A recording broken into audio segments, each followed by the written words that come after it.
Part 14. The Night Watch. The river rescue had left a strong impression on Daniel. Echo was no longer merely a promising pup. He was becoming a guardian.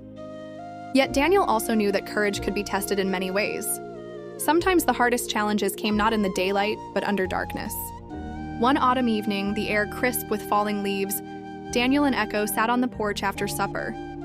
The countryside was still, save for the rustle of wind in the pines and the distant howl of a coyote. Daniel leaned back in his chair, tired but content. Echo lay at his feet, head resting on his paws, eyes half closed. Then suddenly the pup's ears flicked. His head rose, nose working the air. A low growl vibrated in his chest. Daniel straightened. "What is it now, boy?" Echo stood at attention, his body tense, gaze fixed toward the tree line beyond the field. The night was quiet, but Daniel trusted his companion's instincts. He took a flashlight and stepped down from the porch, Echo padding silently beside him. As they neared the edge of the pasture, the beam of the flashlight caught movement, two figures shifting near the old barn. Daniel's breath caught. Strangers. They were crouched low, whispering as if planning something. Before Daniel could speak, Echo stepped forward. He didn't charge recklessly.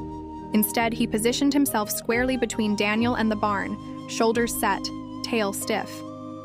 His bark cut through the night, loud, sharp, commanding. The figures froze. The sound of Echo's warning echoed across the field.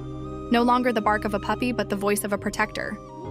The strangers exchanged a glance before retreating quickly, disappearing back into the woods. Daniel let out a slow breath, relief washing over him. He knelt beside Echo, running a hand along his steady neck. "You scared them off. You protected us just by standing your ground." Echo sat tall, chest heaving from barks, eyes still fixed on the distance until he was sure the danger was gone. Only then did he relax, tail resuming a calm sway. They returned to the porch, the night quiet again. Daniel could not shake the thought. Echo had grown from a curious pup into a sentinel, a guardian, aware and unflinching.